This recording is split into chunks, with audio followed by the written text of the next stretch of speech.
Deciding whether to keep or mulligan a starting hand is one of the first and most important decisions you can make within a game of Magic. Many games are won or lost based on this choice alone. Too many lands, and you have nothing to cast. Too few, and you have no way to cast the spells you have.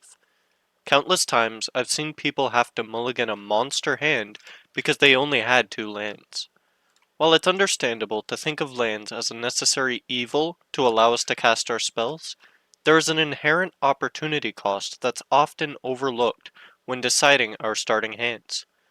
I found that by running higher land counts, I can be more confident and aggressive with my mulligans, since I know there's a high likelihood that whatever hand I consider will meet the requirements of lands and spells I need. Not even mentioning the ability to run a higher mana curve since I'm less likely to run out of lands early on. Games go late.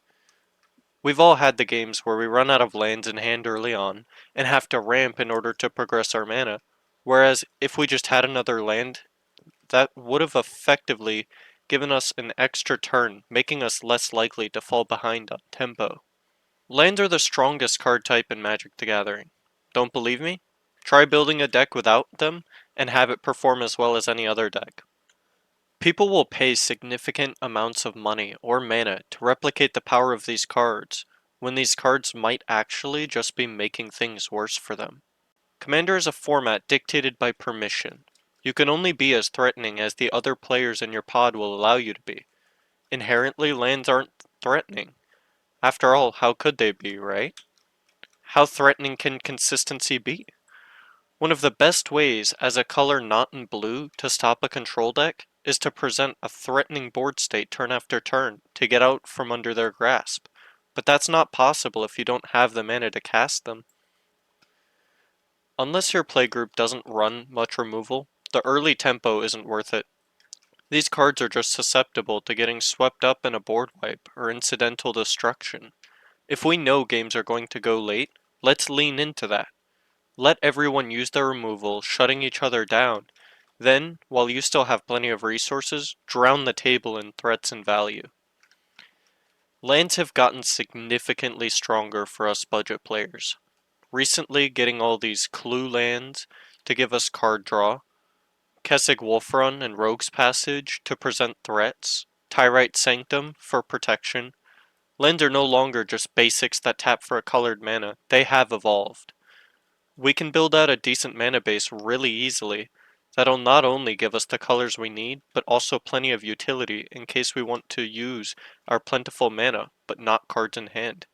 And I haven't even gotten to MDFCs yet.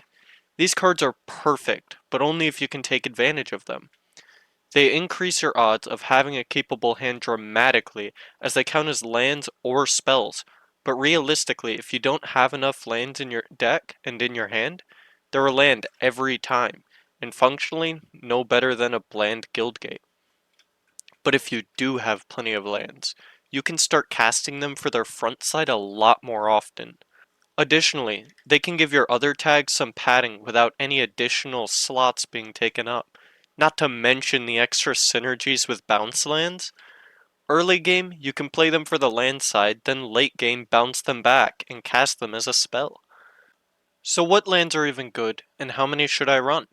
Well, that depends on how many colors you're running. Obviously, every deck needs its own finely tuned mana base, but I tend to run 40 plus lands in all of my decks. Some lands that I tend to like include the clue lands, signet lands, bounce lands, scry lands can be nice early game to let you filter your draws. Run a few lands that give you any color, like Command Tower, Path of Ancestry, Aether Hub. And then when I'm comfortable I'll have enough pips, I start to run a bunch of fun utility lands like these. There's too much nuance to tell you exactly how many lands you should be playing in your deck. That's a decision for you to make based on your deck's curve, commander, and draw. But what I can say is that these are factors worth considering before cutting your lands down to bare minimum.